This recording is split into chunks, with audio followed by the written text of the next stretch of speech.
l'actualité vue par un entrepreneur.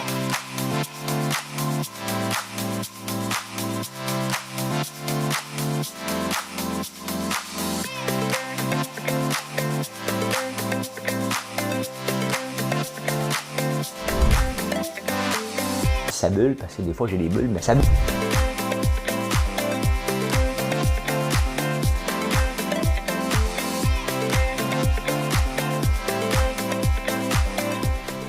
Essayer de faire un spectacle. Bon, ce 4 novembre, on est le 4 novembre, hein? Ça fait déjà 40 ans. On va parler de ça un peu. Parler de ça un petit peu. Bienvenue en prenant votre café. J'espère que vous allez bien. Moi, je vais bien.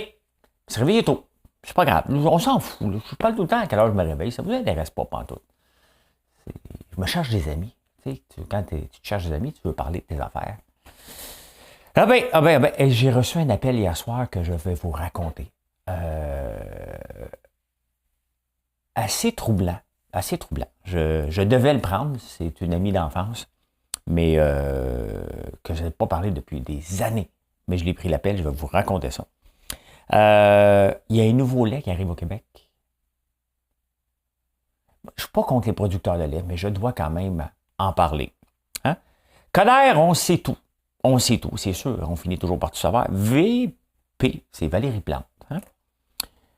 Elle vient pas, elle est syndicaliste. Elle vient pas de notre milieu. Parce que moi, je suis à l'air que je viens du milieu des affaires. Hein? PDG d'Air Canada qui ne parle pas français. On abandonne la vaccination obligatoire chez travailleurs de la santé. Hydro-Québec déclare le référendum illégal au Maine. Je vais parler de ça. Jonathan Duhamel, version 2010, version 2021. Lequel dit vrai? Fontaine Santé vendue à des Américains. Encore, le National Post, là, je l'aime dernièrement. Si le pétrole venait du Québec. Et si le pétrole venait du Québec? Shiba Inu, je vous parle, même si vous ne connaissez rien dans la crypto-monnaie, c'est intéressant. Croyez-moi, ça va faire partie de plus en plus de nos vies. Et je vous parle de ça parce qu'il y a des articles un peu partout sur Shiba ce matin. Bed Bath & Beyond et Honest Company, deux compagnies sur lesquelles je m'inspire pour faire croître François Lambert. Point one. Et entrepreneur, vous cherchez du financement? J'ai la recette pour vous. Venez pas me voir, mais j'ai une recette pour vous. Là, je vais vous dire tout de suite, là, j'ai été obligé de faire du rehearsal. Je sais que le monde capote quand je parle des mots anglais, là. On veut me corriger. C'est mon show. Je vais glisser des mots anglais pareil. J'ai fait une répétition avant. Je suis pas sûr de rentrer dans l'air, mais j'aime la chanson. OK, on y va, Madame Cahouette. C'est parti. Un voyou m'a volé la femme de ma vie. Il m'a déshonoré, me disent mes amis. Mais je m'en fous pas mal aujourd'hui. Mais je m'en fous pas mal, car depuis chaque nuit je m'en vais voir les petites femmes de Pigalle. Toutes les nuits j'effeuille les fleurs du mal. Je me mets partout, je suis comme un bambin. Je m'aperçois qu'en amour je n'y connaissais rien. Je m'en vais voir les petites femmes de Pigalle. J'étais fourmi, je deviens cigale. Je suis content, je suis cocu, mais content. Je savais que je le ratais. Elle est dure à chanter, tabarnouche. Puis je peux pas avoir la musique parce que YouTube n'aime pas ça. Les petites femmes de Pigalle de Serge Lama. Hein? J'aurais pu chanter Je suis malade ou d'aventure en aventure. Mais il y en a d'autres, là. Il y en a d'autres. Il y a d'autres journées où est-ce que je vais vous casser vos oreilles. Ben, vous voyez, il y a des petits chapitres en bas. Hein? Fait que c'est marqué chanson du jour. Vous pouvez, tu sais, écouter le sujet, t'en aller au sujet après. Ben, je fais un petit édito. Hein? L'édito, c'est pas rien de marqué, c'est que je raconte des histoires. Là, il y a quelqu'un qui m'a envoyé, vous faites des enquêtes des fois avec le popcorn parce que vous commencez à être sensibilisé au popcorn à l'érable qui n'est pas à l'érable. Et ça, j'apprécie. Ça ne veut pas dire que vous devez acheter le mien, mais il y a des gens qui me suivent, qui écrivent à des entreprises pour leur dire, écoute, regarde, j'ai regardé ton popcorn, c'est marqué cassonade, le premier ingrédient. Et tu mets érable. Puis c'est des gens qui ont déjà des cabanes à sucre, qui le font remettre sur le nez, puis ils se débattent, puis à un moment donné, ils disent, mais là, regarde les ingrédients, c'est marqué cassonade. Donc les gens vendent du popcorn, c'est pas eux autres qui font, qui est fait avec de la cassonade, mets un label érable dessus, bingo, on va tout fourrer québécois, ils ne regarderont pas.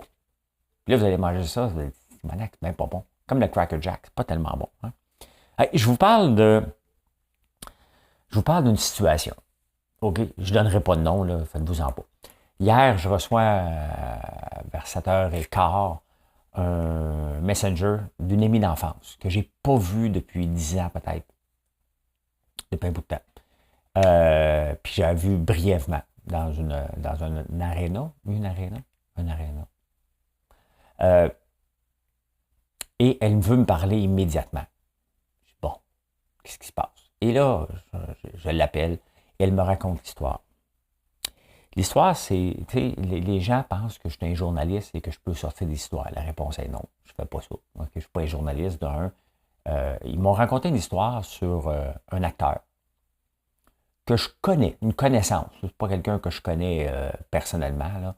Une connaissance. Un sadomaso qui aurait déchiqueté presque une femme il y a quelques années. En me racontant tous les détails et tout, comment ça s'est passé, le rapport de police. Et elle a décidé de retirer la plainte.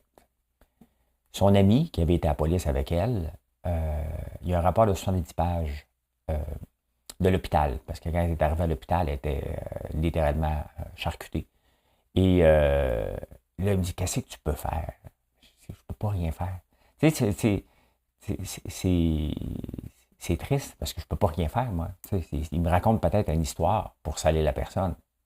Aussi, je ne sais pas, moi. Je ne suis pas là. Je ne l'ai pas vu. Je ne suis pas une police. Je ne suis pas un journaliste. La police, elle a le rapport depuis un an. Et elle ne fait rien. Ils ont appelé Félix Séguin de TVA et il a reçu une mise en demeure. Qu'est-ce que vous voulez que je fasse? Je peux pas. On m'a raconté l'histoire, c'est de cette personne-là a massacré la personne. Là. Mais tu sais, après ça, le monde va dire le milieu le savait. Mais moi, je ne suis pas du milieu d'un. Ben oui, on m'a raconté. Je peux croire l'histoire. Je ne suis pas surpris. Mais qu'est-ce que vous voulez que je fasse avec cette information-là? Si la femme décide de retirer sa plainte parce qu'elle a peur, que voulez-vous que je fasse? Je ne peux pas rien faire. J'écoutais l'histoire, puis on est enragé hein, quand on entend ça, mais je ne peux pas rien faire. Je ne peux pas rien faire. Ça reste des oui-dire. Je suis le téléphone arabe. Là. Donc, mais la beauté, mon père disait tout le temps, puis il dit encore, tout finit par se savoir, fait qu'on va le savoir à un moment donné. T'sais, on va le savoir à un moment donné. Il y a quand même un rapport de police hein, contre cette personne. Et ce n'est pas la première fois. Donc, triste. Et tu sais, les femmes, je sais, ça n'a pas été évident, là, mais tabarnouche, prenez votre courage et dénoncez ces personnes-là parce qu'ils restent en liberté, tout simplement. Ils restent en liberté probablement à faire d'autres, la même chose qu'ils font à vous, à d'autres personnes. Et d'ailleurs, ce n'est pas la première fois. T'écoutais ça, puis t'es enragé, tu sais, puis t'as le goût de le crier au monde que c'est un écœurant, mais tu peux pas. Tu peux pas, je peux pas. Je vous dis, c'est moi qui va se faire poursuivre pour des oui-dire. Des oui-dire que je crois, par contre. Que je crois. En parlant de croire, je ne suis pas contre Denis Coderre, mais et les journaux vargent sur Denis Coderre aujourd'hui. Pourquoi? Parce que ces petites cachotteries, c'est exactement comme à la fin de la dernière campagne, quand il cachait des affaires pour la Formule, puis ça y est peut-être en face. Fait que là, on le sait. Hein? On le sait, ses derniers contrats, c'était quoi? Il a fait 460 000 l'année passée. Et il y avait un contrat avec Transcontinental pour les Publisac, pour le recyclage. Il ne pouvait pas en parler. Il y a quelque chose de malaisant. Pourquoi que Transcontinental fait signer une clause de confidentialité et que le maire ne veut pas en parler, il n'insiste pas pour la faire enlever, il aurait été élu maire, admettons, il ne le sera pas, là, euh, il aurait été élu maire, et là, on aurait appris après ça qu'il y avait un contrat avec le Publisac, parce que le Publisac, vous vous souvenez, il y a quelques années, ils se battent en ce moment parce que ils veulent continuer à donner le Publisac à tout le monde. Valérie Plante, elle veut pour les journaux de quartier qui soient distribués à tout le monde. Bon, moi, je ne le lis pas, je le prends, je le jette dans les poubelles. Je ne l'avais pas à un moment donné, il faut que je remette un autre papier. Donc, je le prends, je le jette dans les poubelles. Là, des fois, je regarde un œil sur si mes tournevis sont toujours à 70 ou à 89% de rabais chez Canadian Tire. Moi, c'est ça que je regarde. Je fais juste vérifier. Je fais de l'assurance qualité. Moi, c'est ce que je fais avec le Publisac. J'ouvre, je regarde, et là, je dis, OK, c'est correct, je peux passer quand je veux. J'ai toujours peur que le pourcentage change. Ben, c'est ça. Fait que c'était le opt-in hein, que les gens se battent parce qu'il y a du gaspillage. Hein. Et pour le Publisac, c'est que dans le fond, c'est que par défaut, tu ne l'as pas. Si tu veux l'avoir, tu vas sur le site de Publisac et tu demandes de l'avoir. C'est ça qu'on voudrait, les gens se battent. Mais il y a quelque chose, juste pour l'environnement, ça n'a pas de sens qu'on distribue encore des Publisacs comme ça. On va se le dire, là, ça n'a aucun bon sens. Mais donc, que le maire travaille pour eux, qui ne veut pas le dire, c'est un peu malaisant. Parce que techniquement, est-ce qu'il aurait dû être lobby? C'est la question.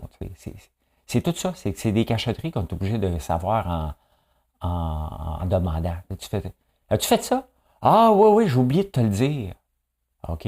Hey, dis-moi donc, t'as fait quoi avec ça? Ah ouais, j'ai oublié de te le dire. Tu sais, dans un couple, là, j'ai oublié de te le dire, là, ça accumule à un moment donné, ça commence à créer un doute. Et c'est ça. C'est pour ça qu'on l'a sorti et c'est pour ça qu'on ne le reprendra pas. Hein? Valérie Plante, elle, a dit qu'elle ne vient pas du milieu des affaires. Elle comprend, elle n'est pas à l'aise dans le milieu des affaires, puis le milieu des affaires, elle ne l'aime pas parce qu'elle est syndicaliste, elle n'est pas comme nous autres. Vous voyez, hein, comment on est en 2021, puis il y a encore une tranchée entre les employeurs, selon la version du syndicat, versus les employés versus les employeurs. Elle ne vient pas de notre milieu, elle ne nous comprend pas. Moi, je n'ai pas de tranchée. Hein. Il y a un travail à faire. Si je suis là, je le fais. Sinon, ben, j'ai des employés qui le font. C'est normal, mais il n'y a pas de tranchée. Hein. C'est toi d'un bord puis moi de l'autre. C'est tout le monde ensemble dans le même bateau. Ben oui, il y a encore des entrepreneurs qui pensent différent. Puis ce message-là, dans la façon d'être employeur, je vais vous le répéter tout le temps. Parce que c'est comme ça que je pense. Et c'est comme ça que la plupart de mes amis qui sont employeurs pensent aussi. C'est faux de penser qu'il y a un clan d'un côté puis il y a l'autre clan de l'autre bord. Comment voulez-vous travailler dans une entreprise où vous n'êtes pas du bon bord? Tu sais, il faut changer cette mentalité-là. Puis c'est une job de syndicat. C'est pas un contre l'autre, là. C'est tous dans la même direction. Je ne suis pas surpris qu'elle se déclare syndicaliste, puis qu'elle ne vient pas du milieu, puis elle ne veut rien savoir du milieu des affaires. Elle, ce qui l'intéresse, c'est les logements sociaux. C'est correct. Ça n'en prend, je suis bien d'accord avec ça. Mais arrêtez de mettre une tranchée, puis de voir, c'est d'entretenir un mythe qui n'existe plus dans la génération d'employeurs que je suis. Tout simplement. Il y a un nouveau lait, puis viens, un nouveau lait va se qui arrive et qui va être dans tous les GA et les métros. Il y a quelqu'un qui m'a envoyé ça, c'est Ben Saint-Laurent qui m'a envoyé ça. J'aime ça quand vous m'envoyez des infos. Des fois, je ne les prends pas tout le temps, là. Mais je vous montre ça. Regardez. Ça vient du Brésil. Hein? Taste, je l'ai juste en anglais, désolé. Là. Ils ont-tu leur menu en français? Pas encore. Canada English. OK, peut-être que je l'ai en français. Non, il ne l'a pas encore. Regardez, ça vient du Brésil, du Chili, Argentine. Ils sont allés aux États-Unis, puis là, ils arrivent ici.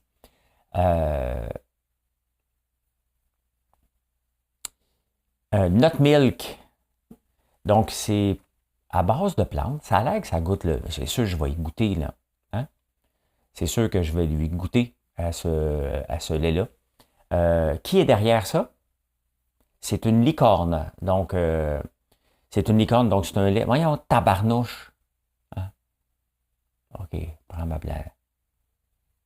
Prends ma... Il n'y a pas de lactose, pas de soya, pas de gluten, pas de cholestérol. C'est presque parfait. Hein?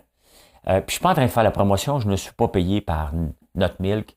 Je ne les connais pas, c'est une licorne. C'est quoi une licorne? C'est une compagnie qui n'est pas à la bourse, qui vaut plus d'1 milliard.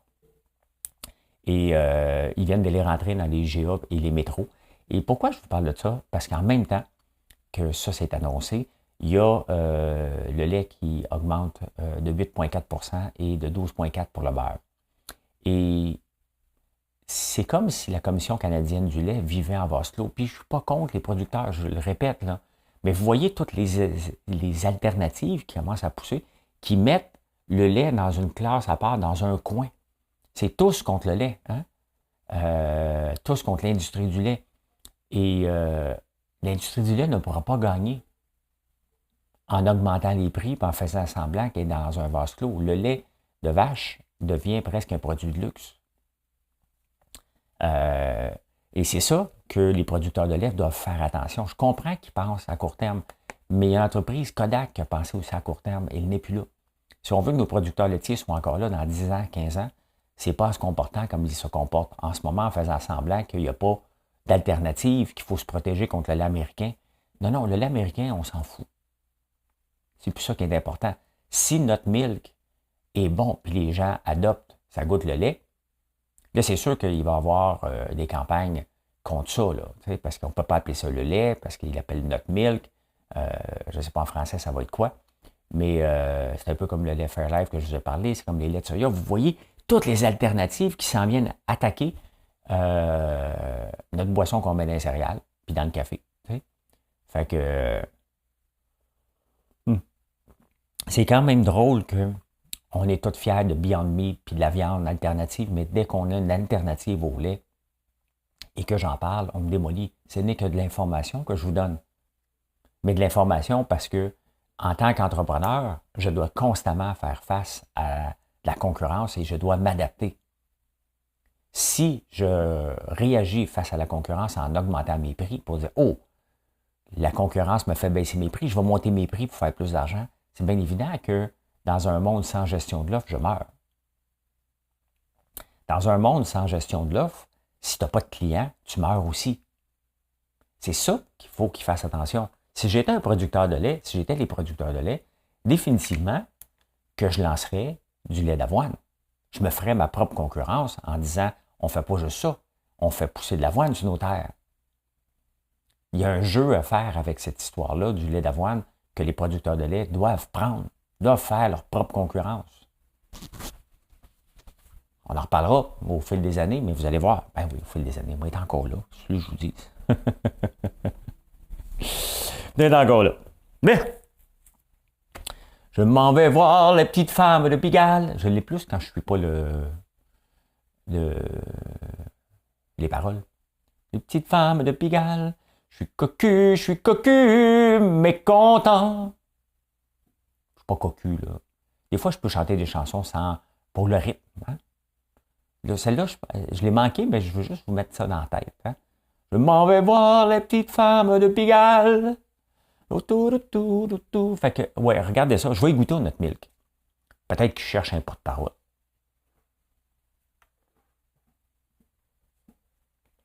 Peut-être que je suis disponible. Mais je veux pas. J'aime les producteurs de lait, j'aime l'agriculture. OK? Mais bon, le nut milk, c'est fait avec des plantes, donc c'est de l'agriculture aussi. Mais j'aime pas voir des gens. Ça me fait de la peine. C'est sincèrement, c'est un peu ça que j'ai, c'est que ça me fait de la peine de voir des gens qui ne réalisent pas qu'il y a un mur. Il s'en vient plus vite qu'il pense et il refuse de le voir en disant « M'en ramasser encore les dernières miettes qui traînent avant de frapper le mur ». Alors, il y a un PDG de Air Canada. On s'en fout comment il s'appelle. Il ne parle pas français. Il est allé donner une allocution à la Chambre de Montréal. Mais Valérie Plante aussi, elle l'avait dit juste en anglais. Hein? Elle aussi s'était fait taper ses doigts. Ah, j'ai oublié de vous dire, Not Milk, c'est qui est derrière ça? C'est une licorne. Qui est derrière ça? Jeff Bezos. Je veux juste vous le dire. Pas derrière, mais il est investisseur là-dedans. Revenons au PDG d'Air Canada, qui ne parle pas français. Ça fait 14 ans qu'il habite ici. Il habite à Saint-Lambert. Ses enfants sont ici, parlent français. Sa femme parle français. Lui, il n'a pas eu le temps. Okay, on va se le dire, là. C'est pas qu'il n'a pas eu le temps, c'est qu'il est borné. Hein? He doesn't give a damn. Hein? Hein? C'est pas mal ça. Puis il a le droit. C'est son problème à lui. Si sa femme est heureuse, elle de parler anglais. Puis ses enfants aussi parlent avec son père. C'est leur choix. Dans la famille, ça se passe. Personne ne la force à rester là. Fait que s'ils sont ensemble, ça leur appartient. Si il est PDG d'Air Canada et parle juste en anglais, c'est pas de sa faute. La faute revient à Air Canada qui a décidé que c'était bon d'avoir un PDG qui parlait juste anglais pour une entreprise avec un siège social ici. À Toronto, ici. Toronto, non, ici. À Montréal, une entreprise qui doit être bilingue décide que le meilleur disponible ou le seul disponible, c'est lui, puis il parle anglais. Si c'est pour faire de la croissance de l'entreprise, puis il respecte les francophones, j'ai pas de problème. Dans le fond, il est où le problème? Le problème, c'est qu'il est allé parler à la Chambre de Montréal, puis il n'est pas capable de parler français. C'est juste ça le problème. Maintenant, c'est Air Canada qui doit dire « Ouais, ça ne passera pas bien dans le public. » Il parle juste anglais. C'est là, c'est lui, là, faut pas y en vouloir, là. On lui a demandé, veux-tu être PDG d'Air Canada? You bet. Il n'a pas dit oui, je le veux, hein. Il a dit You bet I want. I want to pong. I want to pong. Tu sais, il ne faut pas en faire de plat, là. Honnêtement, c'est chercher des bébites. Lui, il se couche à soir, il dit hey, je m'en foutu, moi. Il m'a demandé, je pense qu'il s'appelle Robert. Il s'appelle tout en Bob, les Anglais. Hey Bob, there's an open position at Air Canada. You would like to be the president? Il n'a pas dit, well, I don't speak French. He says, yes, I do. Je fais exprès de parler en imbécile en anglais, là, by the way. Je suis capable d'une vraie conversation. Eh bien voilà. Eh ben, c'est ça. Moi, je m'en fais pas de ça. Honnêtement, c'est pas de sa faute à lui. Okay? C'est comme ça. Il y en a plein de gens qui apprennent pas le français ici. C'est-tu parce qu'ils ont des alternatives. Puis c'est un choix. Okay? Est-ce que ça fait des gens qui ont le goût d'être impliqués puis d'être capables de fonctionner? Ils s'en balancent parce qu'on y répond tout le temps. Il y a toujours quelqu'un qui va y parler dans sa langue. Donc, mais moi, si j'allais habiter à Madrid et que je ne parlerais pas espagnol 14 ans après, je me trouverais niaiseux de ne pas profiter de cette occasion-là et de ne pas être capable de parler avec les gens comme « Comment estás? Muy bien. » Hein? Quand tu n'es même pas capable de dire ça, hein? Ou demander une direction à quelqu'un, à la derecha, hein? À la izquierda. Hein? C'est ton choix de vivre dans l'ignorance. C'est un peu ça. Il n'y a pas eu le temps. On a le temps. Il écoute-tu des films? Il est sur Facebook?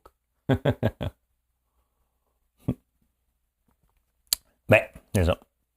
Bon, ben, le Québec a abandonné tout simplement la vaccination obligatoire. C'est une mauvaise idée. Là, ils ne seront plus obligés d'être vaccinés. Il va falloir qu'ils se fassent dépister 3 fois par semaine. Sur leur propre temps. Mais aux frais de l'État. On s'en sortira pas. Hey, 3 fois par semaine, il va falloir payer des tests pour des gens qui ne veulent pas se faire vacciner, qui risquent de compromettre le réseau de santé.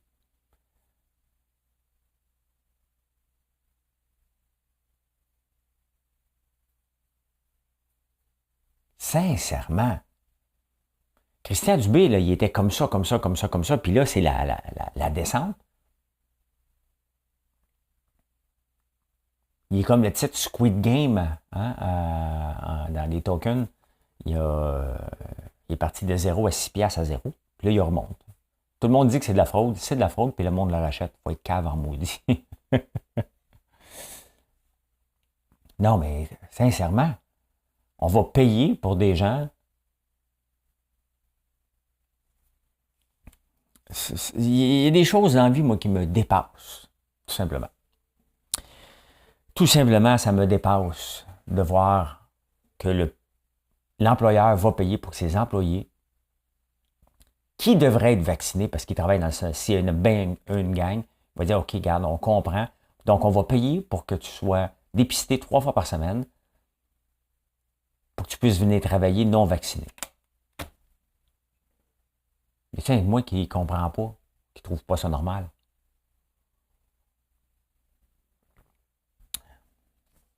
Hydro-Québec, dans l'État du Maine, bien entendu, sont déçus. Hein? Le référendum, il y avait eu l'aval de la gouverneure de l'État. Mais, et Hydro-Québec et la gouverneure n'avaient pas impliqué les gens dans le processus d'acceptation. Donc, les gens se sont fâchés puis ont fait un référendum, ils l'ont gagné. Au Maine pour envoyer de l'électricité au Massachusetts. Qu'est-ce qu'on fait maintenant? Hydro-Québec a déjà dépensé 67 millions pour convaincre les gens de voter du bon bord. Il y a déjà 400 millions de mis dans le projet parce que la ligne, elle avance. La gouverneure de l'État, est-ce qu'elle va dire aux gens, m'en fous de vous autres, elle veut se faire réélire? Vous voyez, une des choses en entreprise, hein?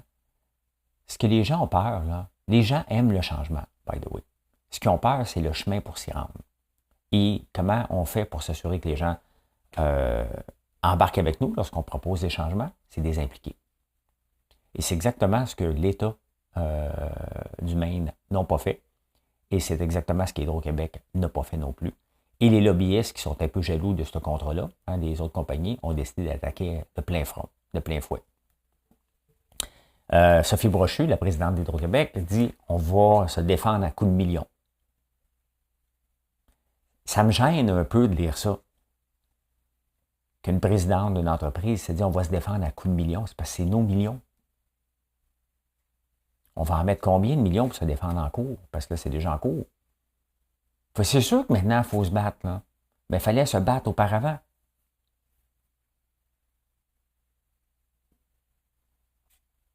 Il fallait faire les choses comme il faut, au préalable, pas après. Ça va coûter cher. Ça va coûter cher. Puis à la fin, est-ce qu'on va faire de l'argent? Combien de centaines de millions qu'on va dépenser, c'est pas fait, là. Comme disait Maxime Landry, hein? En Big Brother. C'est pas fait, ça. Pas fait. Jonathan Duhamel, le champion de poker en 2010, qui avait gagné plusieurs millions de dollars, qui avait gagné un autre tournoi, puis finaliste dans plusieurs autres tournois. En 2010, il écrit un livre. Et dans le livre, il dit « Le hasard n'est pas déterminant au poker. C'est le travail et le talent. » L'impôt arrive, elle dit « OK, tu as gagné, je vais te réclamer 1 million. Hein, parce que c'est pas un jeu de hasard. Tu dis que c'est pas un jeu de hasard. Puis c'était ta job. 2021, il est en cours en ce moment. Je jouais juste pour m'amuser. Ce n'est pas vrai que j'avais du talent. Hein? Quand tu dois 2 millions à l'impôt, tu changes ta version. Hein? Tu l'écris dans un livre, bonhomme. On va te le dire. Là. Femme ta gueule, puis paye.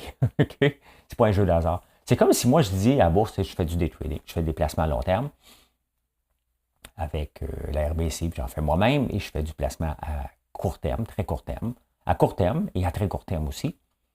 Et je m'en sors tout relativement bien. Je ne perds jamais parce que je ne vends pas puis j'attends. Si je déclare ces revenus-là, bien entendu, comme du revenu d'entreprise, hein, quand je fais 5, 6, des fois jusqu'à 14 transactions dans la même journée, ben c'est du revenu d'entreprise. Si je réussis, malgré les langues sales, c'est que j'ai un certain talent. Il n'y a pas de hasard. Donc, je pourrais dire, parce que des fois, les gens, vous pensez, oh, la bourse, c'est comme c'est du gambling. Parfait. On va dire ça, moi aussi, au fisc. Hey, c'était du jeu de hasard, j'étais chanceux. C'est parce que, tu sais, ça fait 30 ans. Je ne peux pas dire pendant 30 ans que j'étais chanceux, là. Hein? C'est pas ça, c'est du revenu d'entreprise. C'est la même chose avec Duhamel. Tu l'écris dans les livres, puis tous les joueurs de poker, là, il y en a 4 là, qui se font courir après l'impôt, puis les 4 disaient tout le temps, non, moi, je suis talentueux, j'ai travaillé parce qu'ils aiment ça se vanter. Moi, je suis bon au poker. Oh, non, je suis pas bon, je suis un chanceux. Comment? Hey, Fontaine Santé vient d'être vendu majoritairement à un fonds américain. Pourquoi je vous parle de Fontaine Santé? Parce que je connais le fondateur, chic type, puis il y a déjà une expansion à Chicago. Et j'ai déjà été manger chez lui. Et vraiment, vraiment sympathique. Max Latifi. Max Latifi, son frère est à Toronto. Et c'est des gens qui sont partis de zéro, hein, qui ont réussi à bâtir des empires. Je pense que c'est un Iranien. Il me semble. Je suis pas sûr, là. Je pense que oui. Stromgold, tu vas me le dire.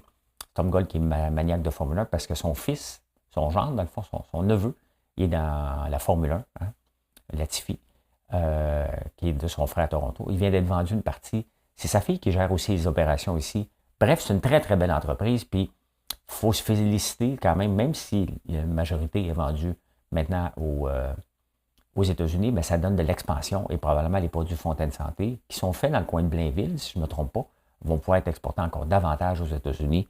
Des fois, il faut voir ça comme un bon œil aussi des investissements étrangers. Alors, la National Post parle, et encore là, c'est un bijou, et si le pétrole provenait du Québec au lieu de l'Alberta? Parce que là, Justin Trudeau, il fait son frais là, à COP26. Hein. Pétrole de l'Alberta, on va arrêter ça. Là, on a découvert que le pétrole de l'Alberta n'a aucun plan de réduction des gaz à effet de serre. Mais Trudeau a dit, de toute façon, on s'en balance, on va réduire ça, ils ne pourront plus en faire. Ils ont comme lancé en dessous du boss. Alors que c'est la vache à lait, c'est le cas de le dire, la vache à lait du Québec, c'est le pétrole de l'Alberta. Surtout là, qui est élevé, donc ça rapporte énormément d'argent à tous les Canadiens. Puis là, le journaliste est en tabarnane que Trudeau le laisse tomber. On peut être contre le pétrole, la pollution, ça c'est bien évident, là. OK? Mais à un moment donné, faut reconnaître quand même que on consomme du pétrole. C'est encore mieux de consommer du pétrole d'ici, parce que ça apporte de l'argent, que d'en faire venir de l'Arabie Saoudite. OK? C'est toujours c'est un moindre mal. Mais là, Trudeau vient d'élancer en dessous du boss, puis et le journaliste s'est dit, OK, si le pétrole de l'Alberta était au Québec à la place, est-ce que Trudeau aurait été dire ça en Écosse? La réponse est non. La réponse est totalement non. Hein? J'essaie de lire. Là. Le journaliste dit, écoute, Trudeau ne peut pas se comporter comme ça, comme premier ministre. S'il est ambassadeur aux Nations Unies, oui, il peut le faire. Puis le journaliste dit qu'il aille donc là-bas. Il n'est pas loin, là. C'est à Bruxelles. Là. Fait qu'il dit qu'il continue son chemin à Bruxelles. Mais c'est vrai, hein? Si toute la richesse du Canada était au Québec, tout le pétrole, de toute façon, ça ferait longtemps qu'on se serait séparés et on serait contre la péréquation. On n'accepterait pas de donner autant d'argent à d'autres provinces. On n'accepterait pas ça. Non, on serait déjà séparés. Donc, c'est peut-être une bonne ou une mauvaise affaire, mais il reste que ça apporte toute une problématique pan-canadienne, ce pétrole-là. T'sais. On crache dessus ici. On ne le veut pas ici. Il est trop tard, de toute façon. Mais on ne boitira pas de l'éoduc là, avec ce qui se passe. Là. C'est fini pour la vie. Là. Mais le journaliste a raison. Hein. Si le pétrole est au Québec, est-ce que Trudeau aurait été faire le fanfaron là-bas? Il ne serait même pas revenu, qu'il n'y aurait même plus de pays. Okay? Mais l'Alberta est obligé de prendre son trou. Fait que c'est ça. Il n'a pas été fort, Trudeau. Hein? C'est comme... il était chien. On va se le dire. Il était chien un peu avec l'Alberta. Là.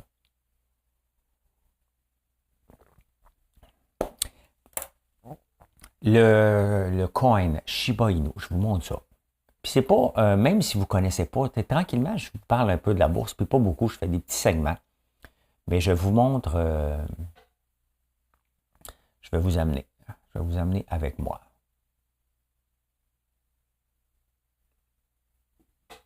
On va regarder ça sur 3 mois. OK, je vous amène maintenant que je l'ai. Vous voyez ici le graphique, ça c'est sur 3 mois. Donc ça valait, mettons, 720 cents. OK, 720 piastres. C'est pas ça, c'est des millionièmes de cents. OK? Je l'ai acheté à peu près ici, moi, à 500. Quand ça valait 500. Là, ça a monté. jusqu'ici. Et là, ça dégringole en flèche. Et beaucoup, surtout depuis hier. Et bon, ça semble loin de vous, puis tout ça, tu sais, mais ça devient de plus en plus reconnu parce qu'il en parle dans tous les journaux, même dans les journaux financiers. On montre le cours du Bitcoin, la plupart des grands, même lui, parce que c'est quand même, il y a plusieurs milliards là-dedans. Et ce qui est arrivé cette semaine, ils se sont rendus compte, parce que c'est assez transparent pour les coins, on ne sait pas c'est qui, mais on sait quelle adresse qu'il détient. Il y a un gars qui n'avait acheté de ça pour 13 000 $ au tout début, quand ça valait juste une scène. Au tout début. Il a acheté 13 000 $. Il l'a oublié. Ça vaut 5 milliards aujourd'hui. Et les journalistes ont dit, mais c'est qui cette personne-là? Fait qu'ils ont dû la réveiller. Et hier, pourquoi que ça plante beaucoup, c'est que là, il a dit, attends un peu, j'ai de l'argent. Imagine-toi, tu pars de 13 000 $ à 5 milliards. Il a commencé à en vendre, fait qu'il l'a vendu pour 2,7 milliards hier, à coût de 700, des blocs de 700 millions. Donc, c'est sûr que ça a mis une pression vers le bas. Et ils se sont rendus compte que ce coin-là, alors que c'est supposé être ouvert, il est détenu par 72% des titres est détenu par 10 personnes seulement. Donc, quand même, il y a quelqu'un qui avait ça dans son portefeuille. Il n'avait pas touché à ça. Soit qu'il dormait, soit qu'il l'avait oublié. Puis là, ben, à force de le dire, 13 000 $, 13 000 $, il a dû lire ça dans les journaux. Il dit, non, 13 000. J'ai déjà placé ça, moi. Puis il est allé faire des transactions. Voilà. Hey, vous savez que, bon, on a pris un virage. Ben, on va s'adapter à chaque année. Les entreprises, à chaque mois, chaque jour, on s'adapte. Hein? Tu fais des petits ajustements à chaque jour, puis à un moment donné, un an après, tu dis, hey, coudonc, je suis rendu une autre entreprise. François Lambert.one est rendu une autre entreprise qu'on était l'année passée. Hein? On a beaucoup plus de cadeaux, beaucoup plus de bougies, beaucoup plus de savon. Et d'autres, différents popcorn aussi. Donc, on a de plus en plus de produits, beaucoup des cadeaux. Et je regardais parce que Bed Bath & Beyond, qui est une entreprise que je regarde aller parce qu'on est dans les mêmes plates-bandes, si on veut. Je suis très minime par rapport à eux, mais j'ai juste 3 ans, il faut rêver grand. Il faut voir, il faut se donner des objectifs dans la vie, vers où on va atteindre. Et il y a 2 compagnies, Bed Bath & Beyond et The Honest Company. Je ne suis pas ni l'un ni l'autre. Hein. Je suis moi-même parce que j'offre des produits d'érable de la terre. Mais quand je regarde l'impact d'avoir de signer un gros contrat, ben, Kroger, je ne connais pas Kroger aux États-Unis, mais ils ont signé avec Bed Bath & Beyond pour avoir les produits là-dedans. Et regardez ce que ça a donné à la bourse Bed Bath & Beyond.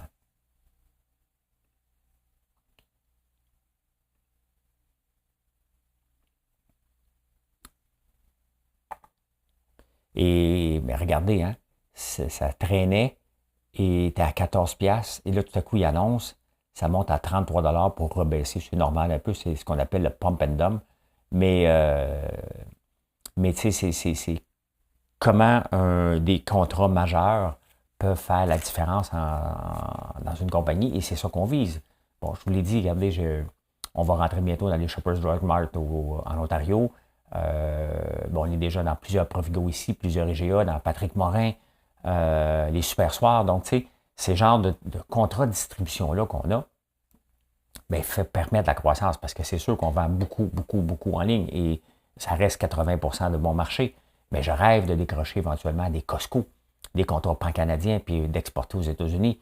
Et c'est quand je vois des compagnies comme ça, bien, qui ont quand même 20 ans, là, ça m'inspire. Hein. Des Honest Company, c'est de Jessica Alba.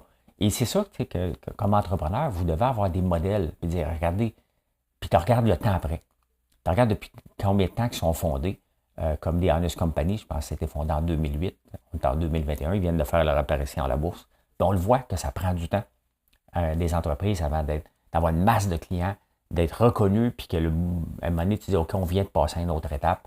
C'est long, tu sais, c'est très, très long, puis vous autres, ce que vous voyez souvent, ce n'est que la finalité, mais vous ne voyez pas peut-être que ça fait 10, 12, 13 ans, 14 ans que l'entreprise travaille d'arrache-pied avant d'avoir des succès phénoménaux. C'est pour ça que je vous en parle. En parlant de ça, je suis tombé sur des articles ce matin intéressants parce que dans Les Dragons, je n'acceptais pas les entrepreneurs qui étaient baveux. Puis souvent, les entrepreneurs, les nouveaux qui viennent chercher de l'argent, ils ont tendance à oublier l'humilité. Moi, regarde, je fais des ventes, m'en va là, puis m'en va là. Tu sais, un peu plus, il dit, regarde, je suis ici de te faire une faveur. Pas besoin de toi, tu sais, comme investisseur. Et là, il y a une équipe d'Harvard qui se sont penchés, puis ont dit, quel type d'entrepreneur a le plus, ils ont regardé les traits de personnalité, lequel a le plus de chances d'avoir du financement? Et c'est ceux qui sont humbles. Tu n'arrives pas comme, OK, ça se peut que je réussisse. Il faut que tu sois juste normal. Tu as confiance, puis regarde, voici ce qu'on s'en va. Et ça ne sera pas facile, mais voici, on a pour un chemin de croix. Là. Tu le dis, regarde, ça. Mais soyez humble. C'est tellement simple. Là, OK? Arrêtez de nous vendre. Moi, la première année, je fais ça, troisième, la cinquième année, millionnaire. Où je suis millionnaire. Vous m'envoyez, j'en reçois encore à tous les jours. OK? Hey, j'ai une idée, c'est millionnaire, cette affaire-là. Je ne sais juste pas par où commencer. C'est justement. Tu ne t'emmèneras pas millionnaire avec une idée que tu ne sais pas par où commencer. Okay? Puis, des idées millionnaires, là, j'en ai pas eu encore, moi. Mais non. C'est pas une idée que ça prend. C'est de bâtir une équipe autour de l'idée qui est plus long. Et après ça, de convaincre les gens d'acheter régulièrement pour pas te rendre millionnaire. C'est pas un objectif, le million. Arrêtez. C'est pas ça. L'objectif, c'est êtes-vous heureux? Avez-vous du plaisir? Êtes-vous en train de bâtir quelque chose? Êtes-vous capable d'en vivre? C'est le premier objectif. Les autres objectifs vont peut-être venir après. Mais arrêtez de penser aux millions et aux milliards. Ça n'arrivera pas. Vous allez abandonner bien avant ça. Hein? Bien avant ça. Eh bien, voilà comment j'ai vu l'actualité en ce beau 4 novembre. Ça fait 40 ans que Jean Chrétien a dit ça, quand même. Le 4 novembre au soir. C'est suite à l'élection de René Lévesque et de la campagne du référendaire. Donc, le 4 novembre au soir, c'est à soir. Hein?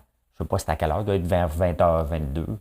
Radio-Canada, je me demande qu'est-ce qui devient Bernard de Rome. Ça fait longtemps qu'on ne l'a pas vu. Bon, je termine sur un questionnement.